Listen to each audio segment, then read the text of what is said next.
The same day, a 6-year-old boy is laid to rest after being shot and killed in Marksville. Bond is now set for the 2 officers accused of killing him.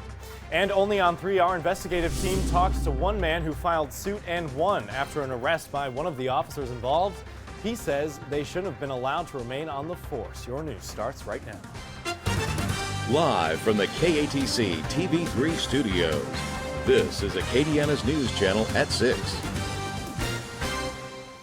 And good evening, everyone. The questions that remain following a fatal shooting by Marksville marshals will remain unanswered for the time being. That's because late this afternoon, a judge issued a gag order saying no one involved in the case can talk to the media, including any potential witnesses and victims. Last week, 6-year-old Jeremy Mardis was killed, his father seriously injured after a chase by Marksville Marshal's office. Investigators have said the officers were trying to serve a warrant, but no warrant for the father, Chris Few, has been found. But before the gag order was issued, Few's lawyer told the Associated Press the body camera video shows his client with his hands in the air before city marshals started shooting. That information was reportedly given in a court hearing today as well before bail was set for the officers. A hearing today where once again the media and public were kicked out and the transcript was not made available. We asked state police about the video and if Few was surrendering to officers. State Police Colonel Mike Edmondson declined to comment but said the video was one of the most disturbing things he's ever seen.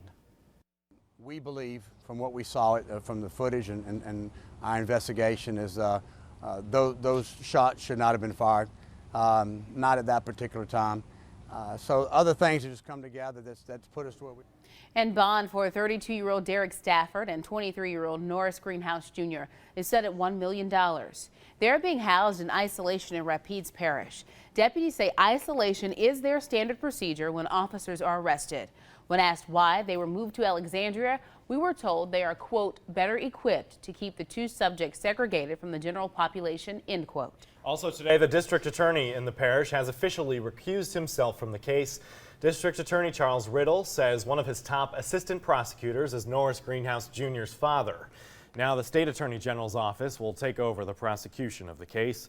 As for Chris Few, he remains hospitalized tonight. His attorney says his condition is improving, but he still hasn't been told that his son was killed. Jeremy Mardis was laid to rest this afternoon in Mississippi, which is where we find our Allison Bourne-Vanek tonight.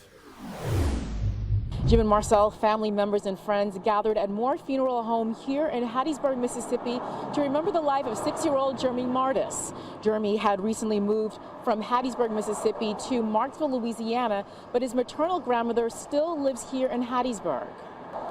After the service, they laid Jeremy down to rest at a cemetery in Beaumont. Law enforcement remained at the burial site until it was over. About 100 people were at the burial, hugging and embracing each other. Family told me after the burial that it's been a very difficult day.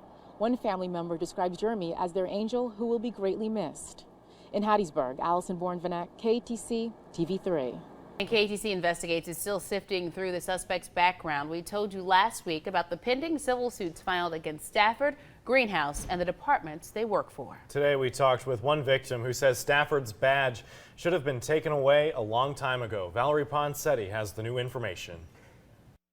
We got to get justice done.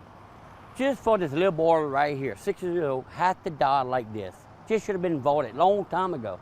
This police officer never should have had a badge and a gun.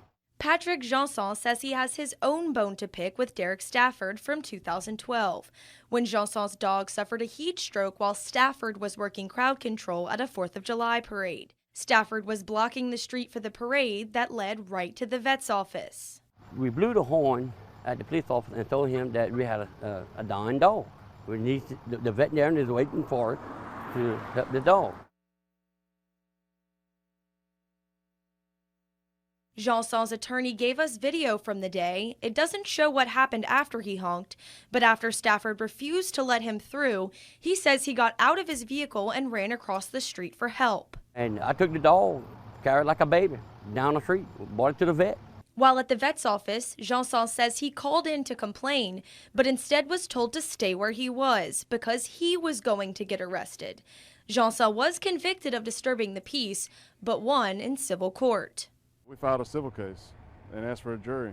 and the jury found that Officer Stafford arrested him without probable cause, that he made the whole thing up, that he fabricated a police report, and that he testified falsely against him in a criminal trial and resulted in his wrongful conviction. Janson's case was appealed and is still pending at this time. Justice needs to be served.